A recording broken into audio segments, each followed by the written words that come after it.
Ever wondered what it actually takes to become one of those famous royal guards in the red tunic and tall bearskin hat? The ones everyone takes selfies with outside Buckingham Palace? Well, this video is your backstage pass. I'm going to walk you through the real steps, the challenges, and the surprising truths behind earning that iconic uniform. By the end, you'll know exactly what it takes to go from ordinary civilian to standing guard at the palace gates. Let's get started.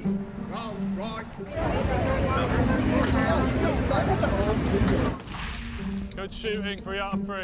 Step 1 is join the army. You don't apply to be the Queen's Guard. Apply to a Guards regiment via Army Jobs Roll Finder or at a recruitment center. The Foot Guards regiments that supply sentries include Grenadier, Coldstream, Scots, Irish and Welsh Guards. The application starts with paperwork, a fitness assessment, medical checks, and security vetting. Expect questions about your background, a medical to confirm fitness, and a vetting process. This is security work, not theater. The selection day is a filter. There are teamwork tasks, interviews, physical tests including run times and strength checks, and mental resilience assessments. The Army watches how you behave under pressure. Do you help your mates? Do you keep going when it's hard? Guards regiments want soldiers who can go on parade and go on operations. If you pass the assessment, you'll be given a training date. Cane to boot, some recruits start at the youngest entry colleges. Most go to regular training. We're responsible for teaching a load of people skills that they have. This is the part that turns you into a guardsman. For Foot Guards recruits, the training is the Combat Infantry course at ITC Catterick, a lengthy, grueling block that's designed to make you fit, disciplined, and deadly competent. For the Foot Guards, the infantry course is slightly longer than for other infantry units because you also receive extra ceremonial and drill training. For many Guards recruits, that's about 26 to 28 weeks of intensive training that covers weapons handling, fieldcraft, first aid, navigation, fitness tests, and relentless drill practice. You'll run, march, live outdoors, and get pushed to your limits. It needs to be, yeah, when you come in. If not, you'll just smash up each other's boots. 18-year-old Joel Hodson is from North London. I seen a parade, might have been trooping the colour, and I just remember looking at them as being like, wow. Early weeks teach basics, how to handle a rifle safely, move as a team, and live under military discipline. Middle weeks focus on combat skills, live firing, tactical movement, casualty care, land navigation. The final phase adds the extra polish for guards, immaculate drill, marching in formation, handling bayonets, and learning the exact routines needed for sentry duties at royal palaces. Trainers will test your bearing, your steadiness under public glare, and your ability to respond to threats. Remember, drill isn't just for show. It builds automatic muscle memory you'll use if someone crosses a line. You're pushing too far forward up each other's arses. That's what's going wrong. Right, McHugh, am I boring you, am I? So why are you looking at the floor? You need to switch on and listen in. We're not their mates. It only takes one small error on their behalf. When you graduate, you're posted to a Guards regiment. That's when the ceremonial training ramps up. You'll spend hours on parade ground drill until it's second nature. Shoulders back, chest out, eyes front. You'll be taught sentry procedures, how to stamp and shout to deter mischief, how to go to port arms and point your rifle if a threat escalates, how to work with regimental bands and troop commanders during state events. These are highly choreographed sequences that also have a security purpose. You'll rehearse palace-specific protocols too: who to salute, where to stand, how to move on the square.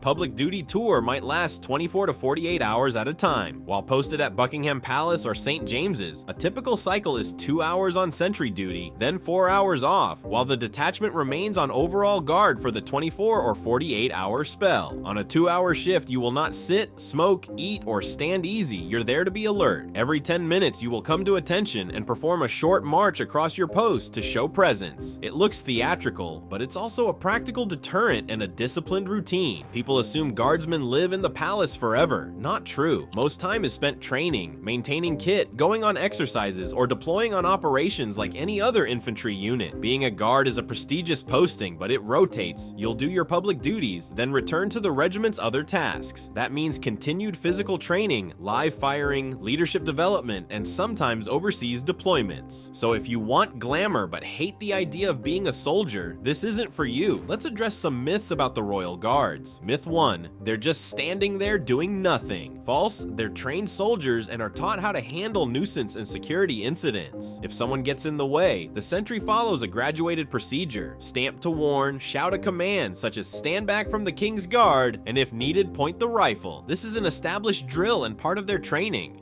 Get back from the Queen's Guard! Myth 2. They can't talk. They're not supposed to open casual chats with tourists, but they can speak if a situation requires it. They are also allowed to respond if addressed or if public safety demands. Myth 3. They're all men. No, women now serve in the household division and take ceremonial roles alongside men. The modern household division is open to female soldiers and officers. You've probably wondered about the massive hat, the bearskin. It was designed to make soldiers look taller and more imposing in the 19th century, Napoleonic-era parades.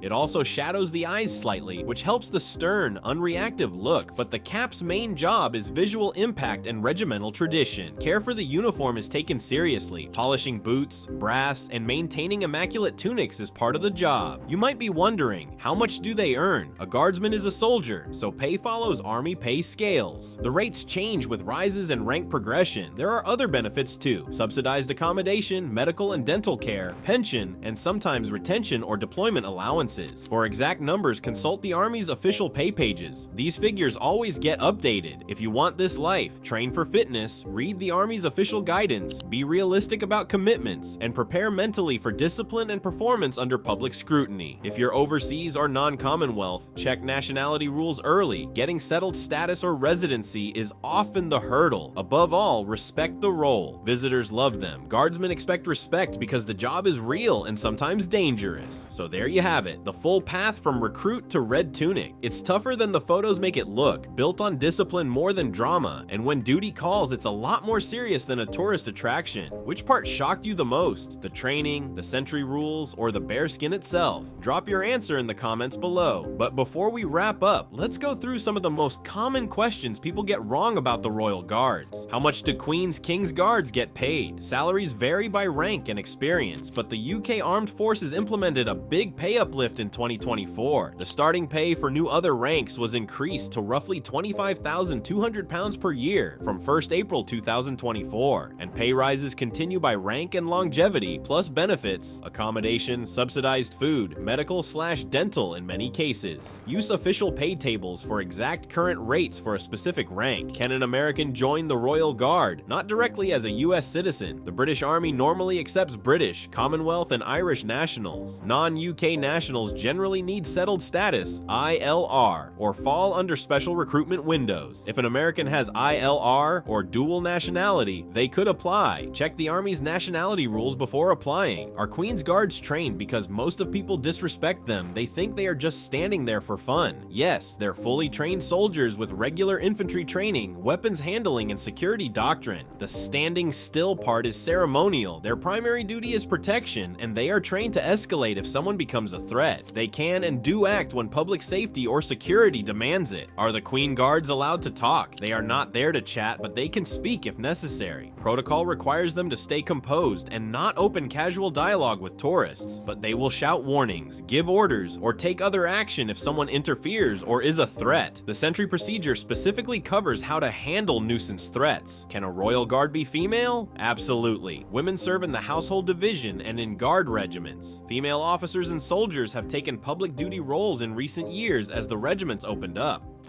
Women have served in these ceremonial roles since the 2000s and regimental changes in the late 2000s. Can Royal Guards get married? Yes, guardsmen/women are regular service personnel and are allowed to marry. Military life poses practical challenges, deployments, postings, but marriage is permitted and supported by Army family policies. Are Royal Guards allowed to smile? Officially, guards maintain a stern composure while on duty, and smiling or laughing while on sentry duty is discouraged as it breaks the drill discipline. Historical sources mention fines being imposed in the past for breaches of discipline, and the public perception of a stone face is real. In practice, there are occasional friendly moments off duty or in controlled interactions. How long are Queen's King's Guard shifts? Sentry duty is typically organized as 2-hour tours of duty at post, with rests, rotations. The classic pattern often quoted is 2 hours on, 4 hours off in a 24-hour cycle while on a public duty posting. Exact timetables vary by unit and posting.